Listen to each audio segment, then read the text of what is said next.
I didn't either. I don't know what happened. Right.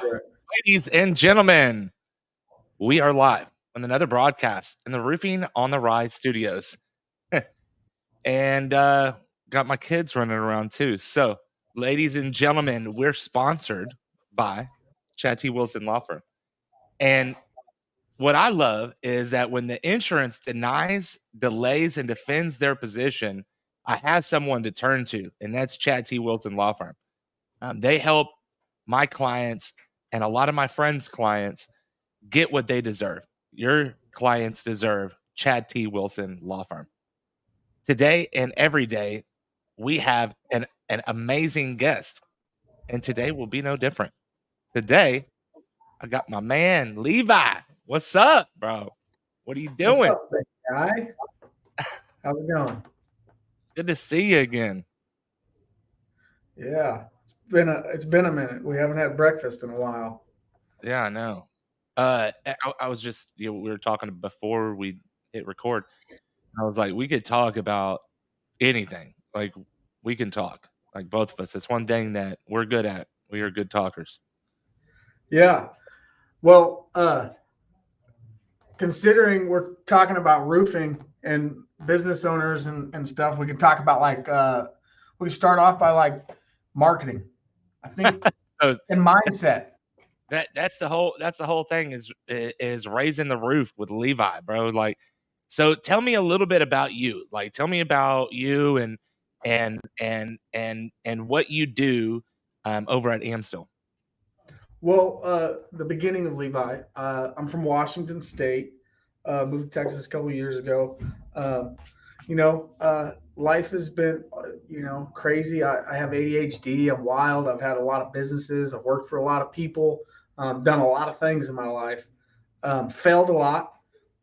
Um, and I took those failures hard sometimes because you're like, man, I'm so good at a lot of things, or I'm really good at these things, and you fail and you beat yourself up.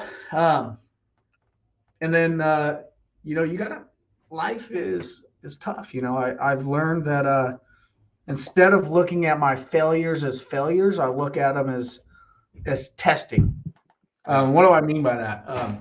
Everything in life we do is testing, right? Like, hey, I'm gonna try out this new roofing crew. You're testing on a new crew. Hey, I'm gonna try this new boot or this new shingle. It's testing. And so the way I see my failures in the past and has now encouraged me to be great at whatever I do is they're all just me testing out different things to see if I can do those or not, and if they're going to make me succeed. So a lot of that, I've owned businesses, I've helped and worked for a lot of businesses. And one of the biggest struggles that I see with contractors and have experienced as a contractor was marketing, spending lots of money on SEO guys, Facebook ads, Google ads. And I spent a lot of money. I have buddies that spend a lot of money, and it sucks. And so I started training myself about 15 years ago on websites, SEO, and just got better and better and put myself through some classes and learned more. And then I started testing different things, looking at the algorithms, and made me really good at what I do. And so then moved to Texas. I still wanted to work for myself because I'm like an old dog, don't learn new tricks. I love working with my hands. I love doing construction. I'm like, yeah, I'm going to go run the crews, or I'm going to go do this. And I got heart problems, and I'm not even supposed to lift over like 30 pounds. But I'm like, you know what? Screw you, doctor. I don't care what you say. And so I still want to go out and work with the guys. I think moving to Texas was great because it's a lot different than Washington. Way you run a business, the way it operates, and where you find your employees and all that stuff. And so God broke me because I couldn't find a job.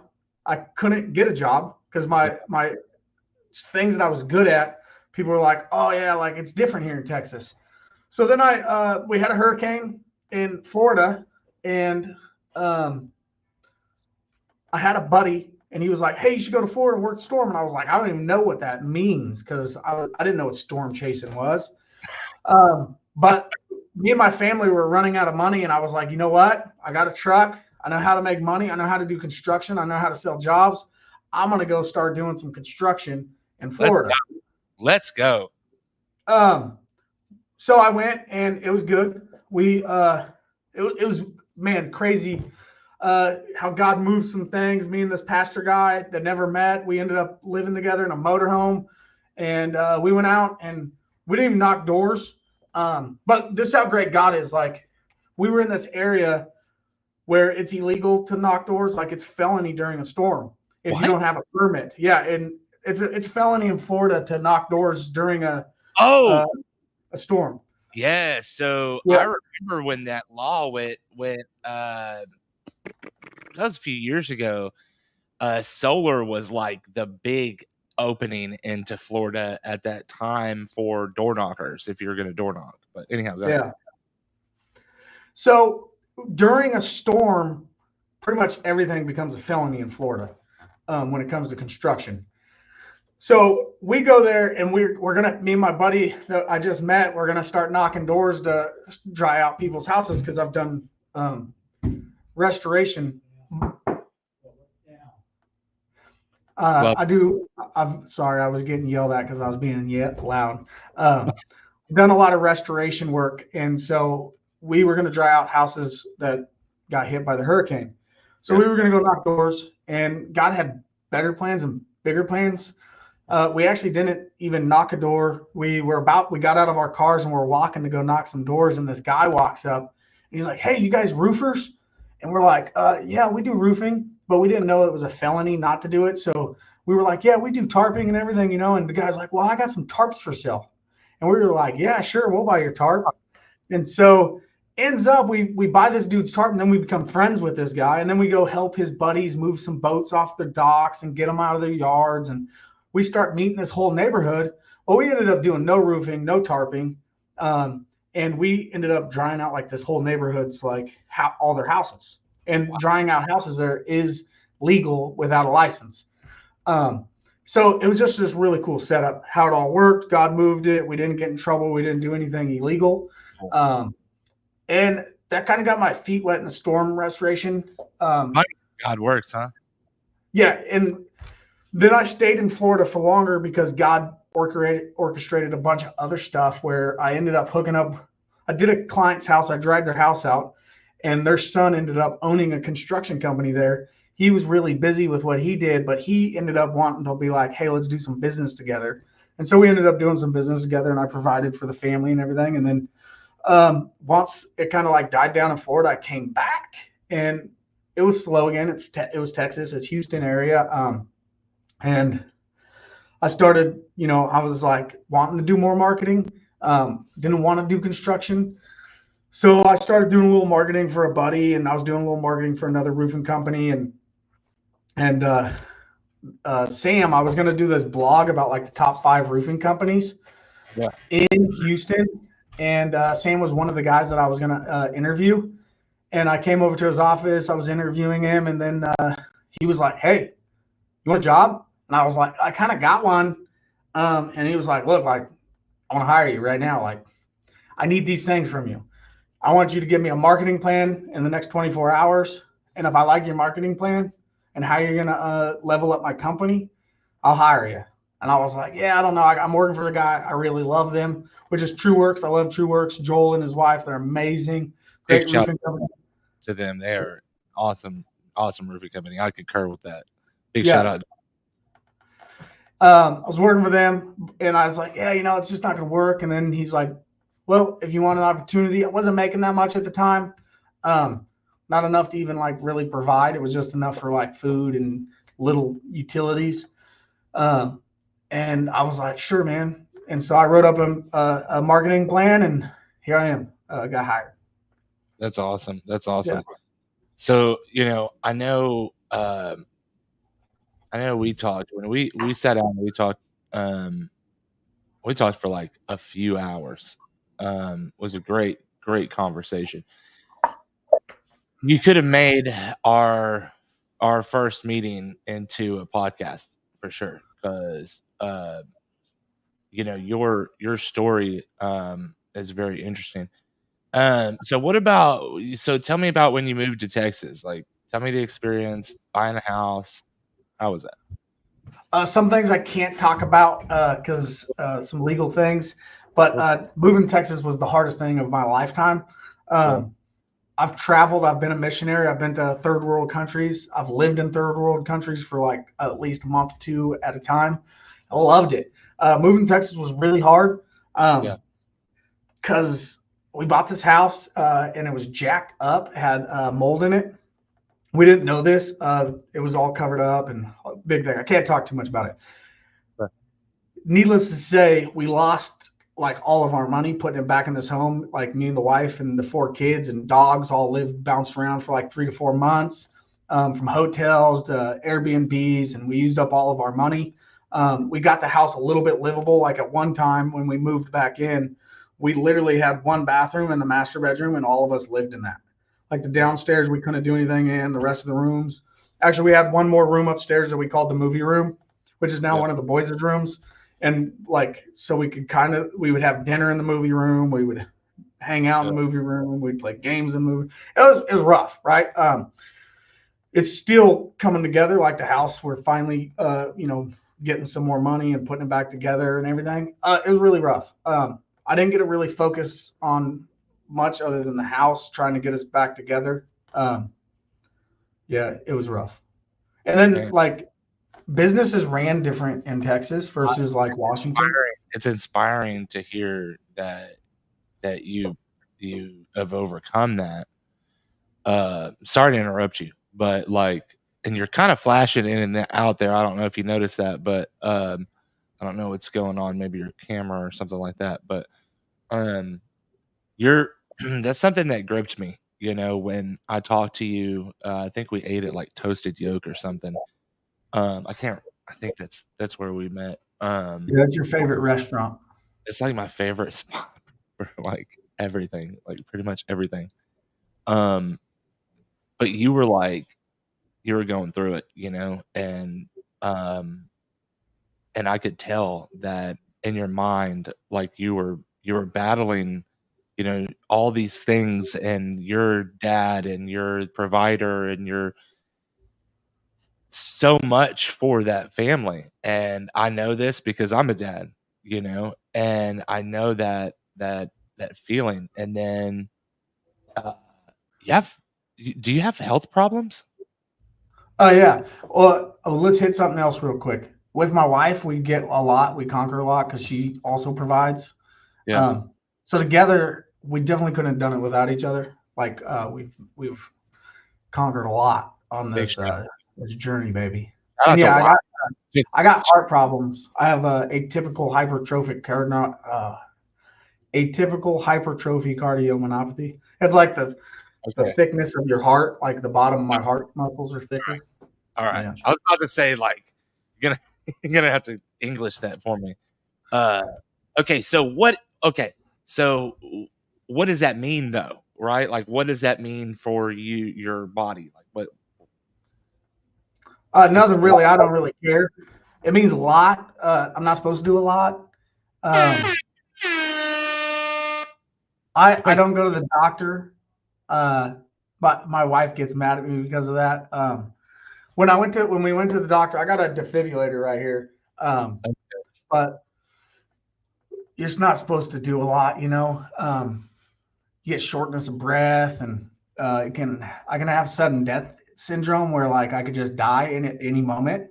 Um, I'm like restricted. I'm not supposed to walk much, and I'm not supposed to lift more than like 30, 40 pounds. And like they but put you on all this. you don't listen What's to that? all that. You don't listen to all that. No, I don't listen to nothing because I love doctors, but I don't like some things I'm going to listen to them on. But I'm also going to, again, it goes back to my life thing. Like I'm going to test everything, Yeah. right? Like I know that carbs will make me way more short of breath. They really hurt my heart. So I eat way less carbs. Okay. That makes sense. Yeah. I've tested it and it works. I can eat meat all day and then little carbs at night and I feel way better. They want to put me on medicine. And I said, look, like when everything is done and I'm like shortness of breath all day, I wake up and I'm short of breath. That's when I'll start doing your medicine. But like right now, I'm like only short of breath if I eat carbs. Okay. All right. I understand. So diet has a lot to do with the way that you feel. Diet has a lot to do with a lot of heart problems, but like the doctors ain't going to tell you that. They want you to like, and they didn't tell me this. I tested it out on my own. Uh, Um, like I found out like after I found out that I had heart problems, which I had heart problems in high school, and they put me on like medications for like all kinds of random stuff. This is the right. reason why I really don't listen to the doctor. I almost died when I was like 19 because they put me on a inhaler and they put me on a depressant because they were like, oh, these are signs of like depression and you seem like you're short of breath. You're like probably got some lung problems. But the two Uh, medicines that they gave me actually speed up my heart and can kill me. And I let's- like almost had a heart attack, but I didn't even go to the doctor then. I just was like, something's wrong. So I threw the medicine away and I didn't go to the doctor for like 15 years, bro. okay. So many things. Too So many many. things. There's just so. Okay. First, you're hard headed. I love you to death. You're hard headed. You got to eat the meat and spit out the bones. You know what I mean? Like, Yeah. you know what to do with these doctors, right? But like, do your boy a favor once in a blue moon, and your family once in a blue moon, just, just go get the checkup. You know what I'm saying? Yeah, Like, I am gonna get a checkup here soon because my wife is like, get a good want, EKG. That let yeah. us a good EKG. Oh, my EKGs are always bad. We'll be good. Yeah, don't worry, bro. Don't worry. No, you don't need to worry. I'm good. God's got this. Yeah, God's got this. But yeah. dang. Okay. All right. So that's all right. So let's weave this in for the viewers here. Okay. So the reason why I asked about your health is because you're in this house. All right. So let's paint the picture. You're in this house that you bought that's what in your own words, garbage and or had some issues. Okay. Not garbage, has some issues. Um, and one of these issues is naturally growing spores. I'm not even going to say the word because I'm so conditioned not to say that word. Naturally growing spores. And you have a serious heart condition. Um,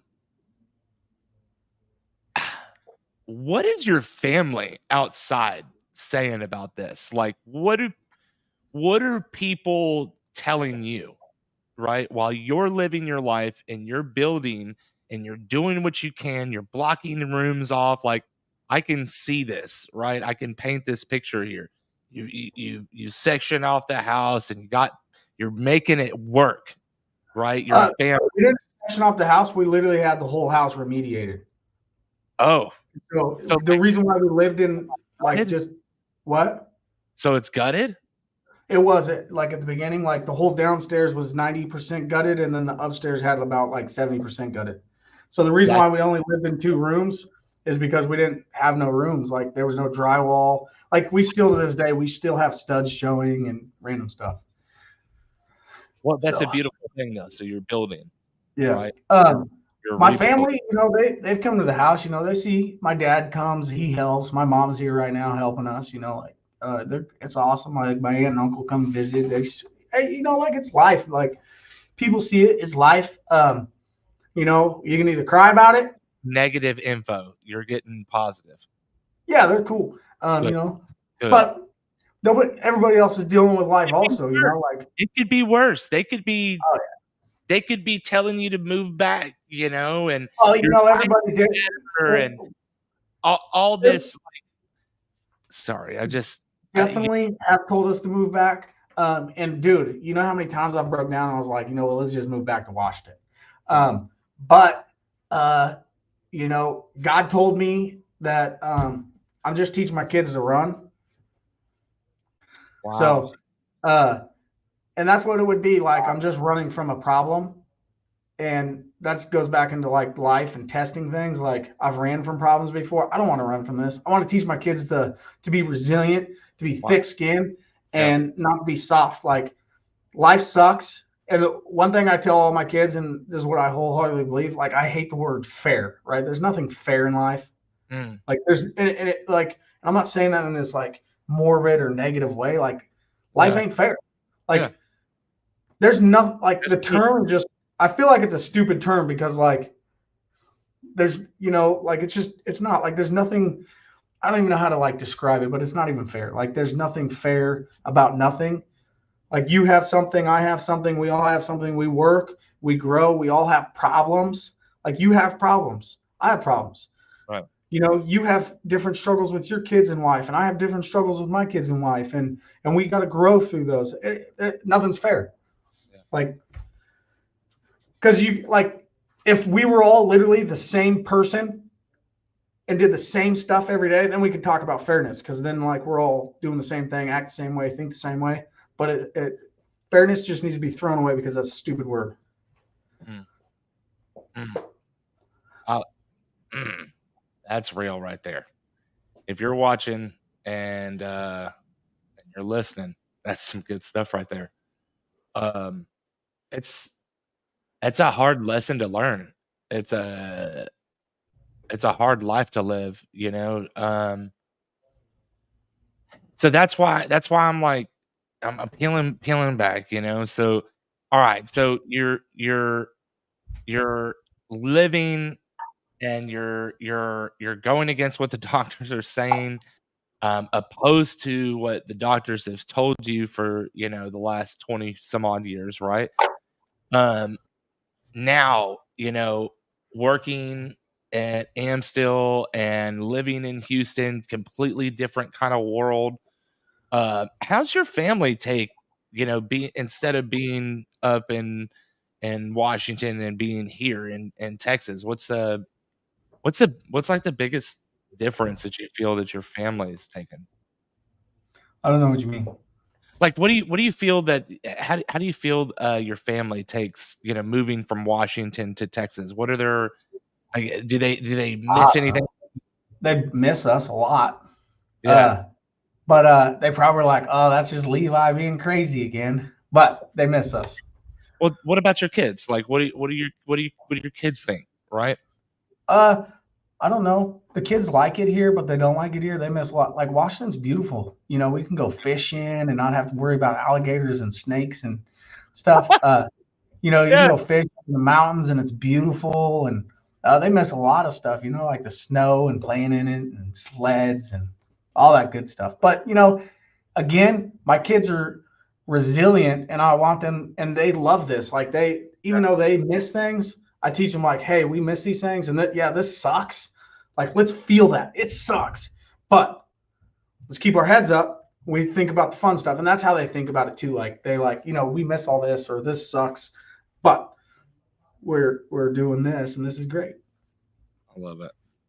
So, what makes AM still, stand out in Houston? What was the biggest thing about Amstel that drew you to that story even that you were gonna write?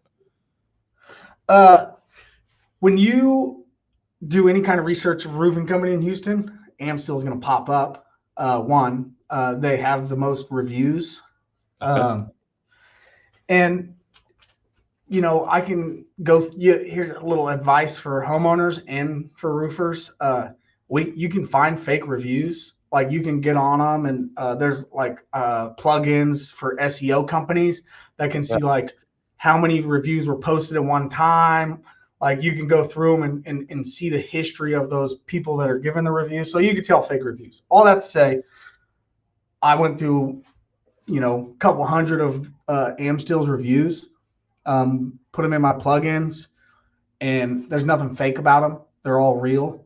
Um, you start looking at the history, 50 years in business, as the same company name. You don't see that often. that's a long time. Yeah, like a lot of companies will be like Bob the Builder, and then like 10 years later, they'd be like John's Roofing, and then 20 years later, they're like Benny's Roofing. And you're like, dude, why'd you change so many names? And they're like, well, but really, like they pissed off some customers or did something, and they had to change their name. Amstel's never they changed the name a couple times, but it was always Amstel. Like it was like Amstel Roofing Corporation, and then it was like Amstel Stilly Roofing, and then I don't know the whole history of it, but like now it's Amstel Roofing. Like it just fits better with the times, right? Like it Yeah. wasn't changed. They still have Amstel Corporation and all those names. They just it grows in time. So they never changed their name because of issues. They changed their name because it grew. And the names never really changed. It like was Amstill Stilly Roofing, and that their last name's Stilly. Right. So like it's all the same. It's quite long. It could Yeah. be important. I understand these things. Yeah. So when you do history and look at their reputation, Branding, dog, like it's just branding, like simply. Yeah, and to confirm all of that, when I started working for them, like we have clients that have literally had 10 roofs put on from Amstill still. Like we've had clients through these storms call us that we've put 10 roofs on. Had a lady named Phyllis the other day that I don't do much sales, but we were really busy, so I went out and did a repair. I didn't do the repair. I went and looked at it and had our, set it all up and everything. But Phyllis, she's worked with us for like the last 35 years. She's 95 years old. We've been her roofer ever since she moved to Houston. Dude, that's awesome. People love us. That's the reason why I chose Amstill, because you can see that before I worked for him, and then now that I work for him, like all that stuff confirms it. All right. My next question is super, super, super, super touchy right now. What do you think about the Cybertruck, Tesla Cybertruck? Oh yeah, I think they're way cooler than an AMG. Oh, I just want to. come on. No, I'm kidding. I think they're, dude. I think the Hummer H3 EV is the most badass vehicle I've ever seen. I'm gonna tell you why. About a year ago, I seen one pull up and it drove sideways, and I was like, "That's pretty dope." But it's an electric. Hold on, it was electric, and I was like, "That's it's kind of dumb." Yeah. Then I was like, I seen a couple more, and I'm like, "Dang, those are sexy looking vehicles." And I was like, "It's electric; it would suck in water and whatever else, right?" No, Hurricane. Okay, Hurricane's going, and I'm on the freeway, and I'm driving behind an EV Hummer H3. Okay, and there's a water puddle on the freeway, and it was 1.5 feet. Okay, like it was covering when people were on the far. Everybody was moving over to the far left to get away from this puddle, and it was 1 foot up on their tires. The EV, he's in front of me, and he's like, "You know what? I'm going through the whole thing." Levi, you have got. Okay, and I got in trouble for being loud again.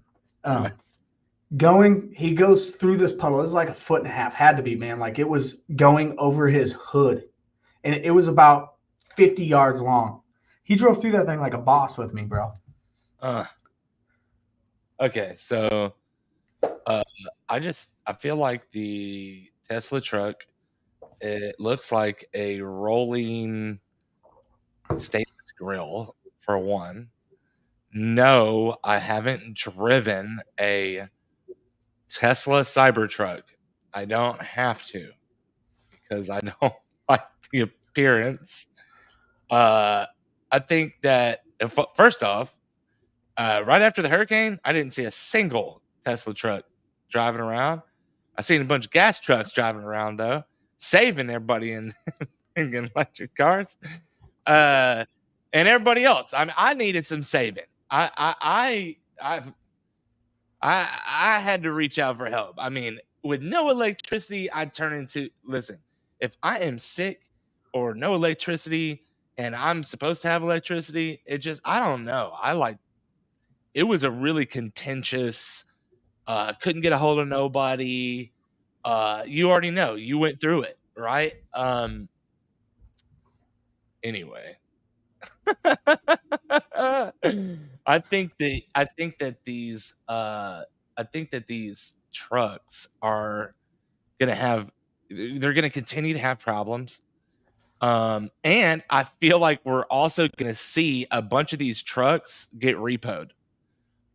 There's just a lot of people that have bought these trucks, and it's like, really? Okay. All right. I don't know. That's just my opinion. I see a lot of the EVs on the side of the road. They get towed, but I also see gas vehicles on the side of the road all the time, having to get towed. So there is that, right? Yeah. I'm not an expert. I mean, Whatever floats your boat, bro. Whatever floats your boat. Like, you can drive a Tesla truck, you can drive a gas truck. Like, I have a Chevy and it sucks. Like, I will never probably buy a Chevy again. why? Like, I hate Chevy. Like, I can't stand Chevy. I love my Chevy. My Chevy was amazing. Yeah, I love Chevys too. Until this Chevy and the way that Chevy treated me, I will never buy a Chevy again. Oh, no. I'm sorry, bro. It's all whatever floats your boat and the experience you have. That goes to branding. Yeah, you're right. Right? Marketing. Like, I won't buy a Chevy because the way that 3 dealerships treated me with my truck, because it has problems, but nobody fixed it. Right? I never had that with a Dodge or a Ram. They've always fixed my trucks. Yeah. Yeah. Mercedes fixes my car all the time. Yeah, so, I would never buy a Mercedes or a Beamer or an Audi or a Volkswagen. Oh, I've heard Volkswagen is like terrible. Like terrible. Now, I bought prepaid maintenance and bumper to bumper. Thank God everything has been covered so far. But not the tires. And I should have bought the tire extended thing as well, because I'd have replaced them things like 3 or 4 times already too. But anyway, I don't know. The EV thing just is like, they're everywhere, dog. Like these Cybertrucks are everywhere and they're ugly. And this is why I'm talking about it, because it's just like, what? It's like, whoa, there's another grill. There's another grill, but you can't even hear it.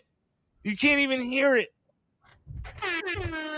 Okay, that's the end of my rant on the Tesla truck. Sorry, but I had to touch it. Get that off your chest, didn't you? Yeah, I did.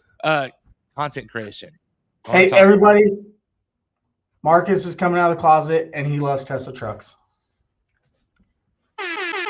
And he's really sad that they came out right after he got his AMG. And he's really just talking about really what he wished he could have had. Now he's stuck with an AMG. Oh, only my closest friends will know the truth. What do you think about content creation? You know, I see you on Facebook Live quite a bit. You document a lot about your life. What's your thoughts about content creation? Oh, it's good. Just actually had a call yesterday on this big thing with all these other roofers with Gary V. Oh, you were on that? Yeah, bro. I got I look at my Facebook. I posted the video of him getting stitches live, dude. Oh, yeah. You got bit by your dog and you were crying and was late to this meeting.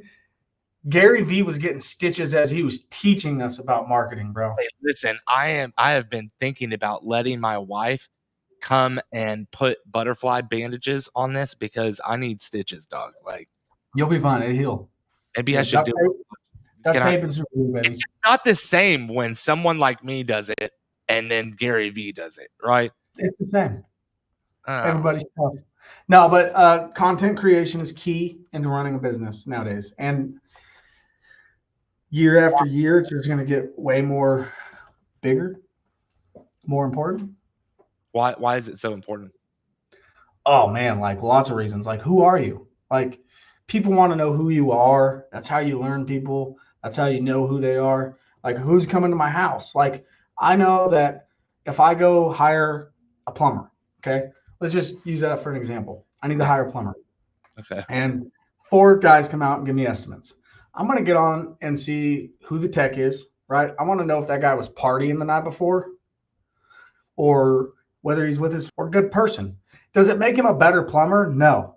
Like, I know some guy, like, man, I grew up in the union back home with some concrete finishers, and those dudes like will be out drinking and doing drugs all night, and they'll come and finish like 20,000 square feet of concrete like it was nothing, right? Like, but when it comes to like who you want in your home, who you want putting on your roof, like you want to see a respectful person, and that's how we are in 2024, right? Like, yeah, I want to see a presentable person online. I want to know them. I want to know if they're coming into my house and if they're great.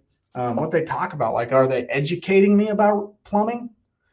You know, like, hey, I'm on this job right now, and you see this right here is a crack in your pipe, and this happens with galvanized pipes, right? I want to know about that. Same thing with roofing, right? I'm gonna just do it for a second, but hold on. Well, this is a great example. I'm gonna show it. Just hold your horses. Okay. I'm gonna change my background, even though you told me not to. But I'm doing it just for a second, just to prove a point here. Okay. This is Bam. fun. This is a pipe boot. Okay? And somebody did a repair on this job. Come on, guys. The pipe is 1.5 inches below the pipe boot.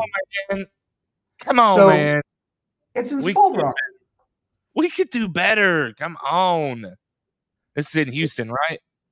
Yeah, this is a Houston job. But my point is here is content is key, because now if I'm on a video like this talking about a pipe boot and we were on an inspection and somebody says, let's just do a little role play here. I'm up on your roof and I come down and I say, hey, Marcus, you have a pipe boot that's jacked up, and this is what it looks like. And Marcus, you say, well, you know, we just had that recently repaired by my buddy, and he said it was good.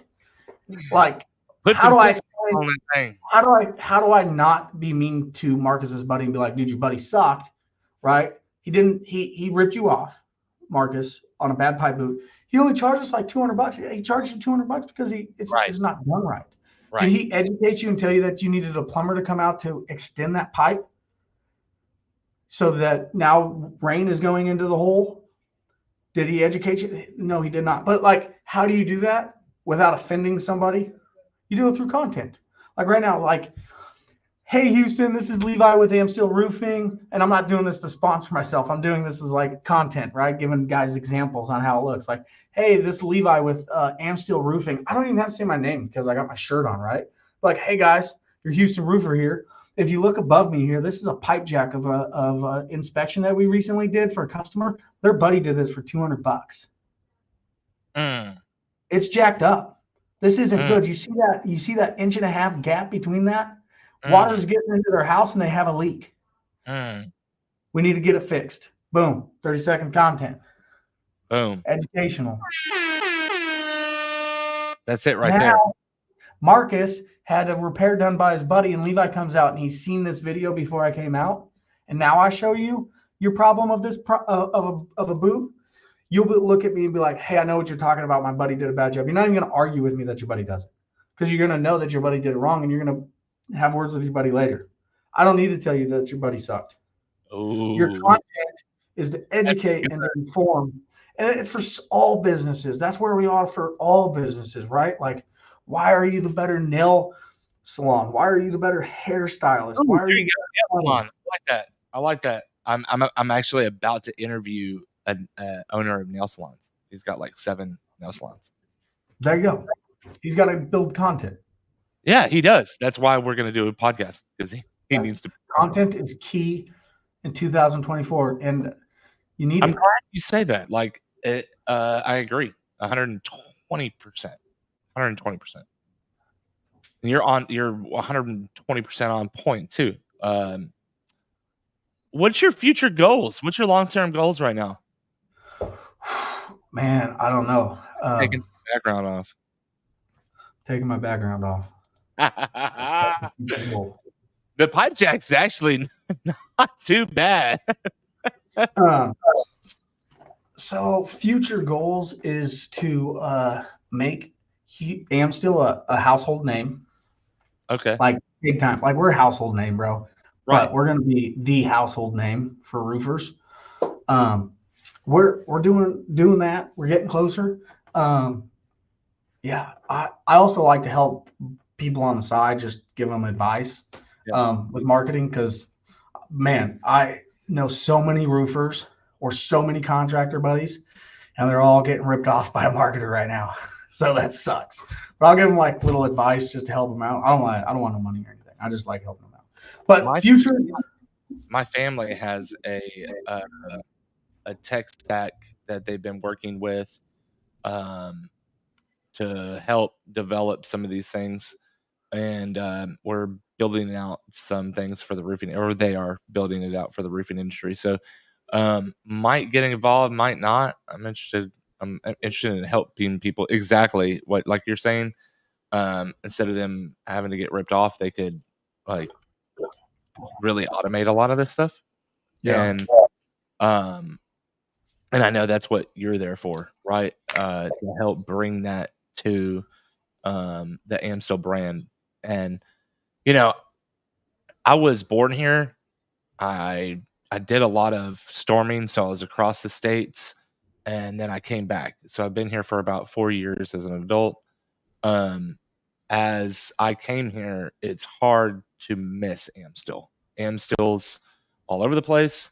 You see them on TV. I mean, they're everywhere, right?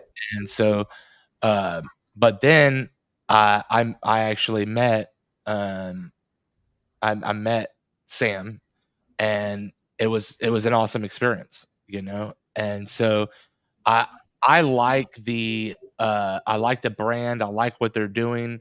Um, and I'm extremely excited to get the opportunity to sit down with these guys, and like I have with you, you know. Your story is absolutely inspiring, and how you continue to push past all of the obstacles that are in life, to continue going, and instead, like, you're one of the probably one of the most positive people I know. You're in like the top 10, and I thank you for that. You know, it's one thing that I see with you almost constantly is the positive side to everything. Um, so again, thank you, bro. Oh yeah, you're welcome, bro. Absolutely. So Sam's amazing. yeah, The one of the hands down greatest leaders of all time that I've ever seen in a company. And I'm yeah, not saying that because he's my boss. Bro, I'll talk some crap about a boss. I used to have a boss. I won't name his name, but man, when I was out in the union being a concrete finisher, this dude would come out and he'd be yelling and screaming like he would fist fight dudes if he had to. no, Man, I would tell him to his face. I was like, you know what? F yourself, homie. Like I'd walk off the job. I would tell everybody, I'm like, that dude's an effing jack. And then I'd come back to work the next day and we'd get in a fight again. F But like yourself. I would say it if I didn't like Sam or if I That's thought something that'd be was a what's that? that'd be a brand. F yourself. Yeah, F yourself. No, Sam's great, dude. Like, he's built an amazing team. Like, he has this really good gift of like seeing the quality of people and what they're going to be good at. And then his other really good gift is letting them actually do their job. Yeah, That's the biggest problem in any construction business is like letting somebody do their job. yeah. He does a really good job at that, like letting them do their job.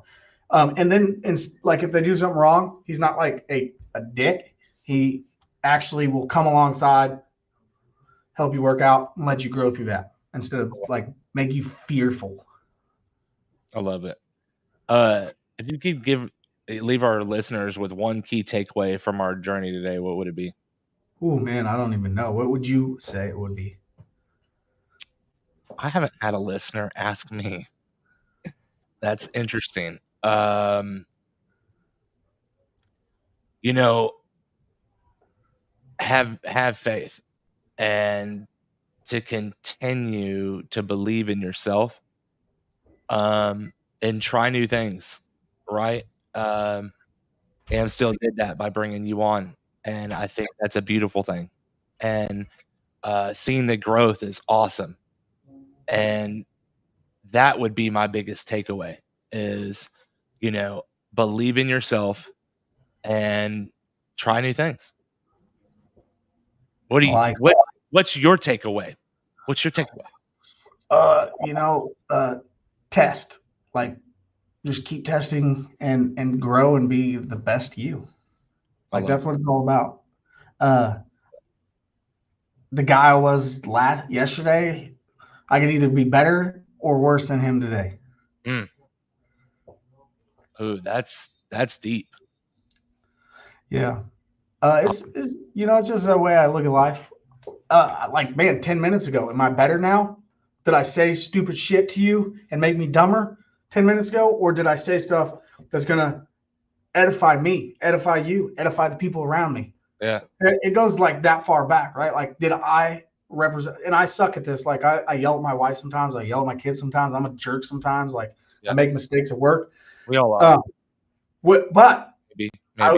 Like, the mindset is, okay, I just sucked. How do I grow from that? And try to implement those things. I try to do that. That's what I try to do. I'm not always good at it. That's my takeaway. Broski, thank you for coming on and sharing your life and your experiences and what you're doing now. Thank you again. Appreciate that. Thanks, yeah. If you're on the rise, Chad T. Wilson Law Firm. Let's go. If you are watching, you probably noticed someone get married here recently. So if you're like really, really paying attention up on the lights, there are like little ducks. And then like for some reason, ducks are just like everywhere around in my life right now. So it's quite interesting to see that happen. But anyway, let's freaking go. We're sponsored by Chad T. Wilson Law Firm. When the insurance company delays and denies and defends their position, reach out to me. I will get you in contact with the right people over at Chad T. Wilson Law Firm. Thank you very much, ladies and gentlemen. It was live, another live stream. You guys have a blessed day.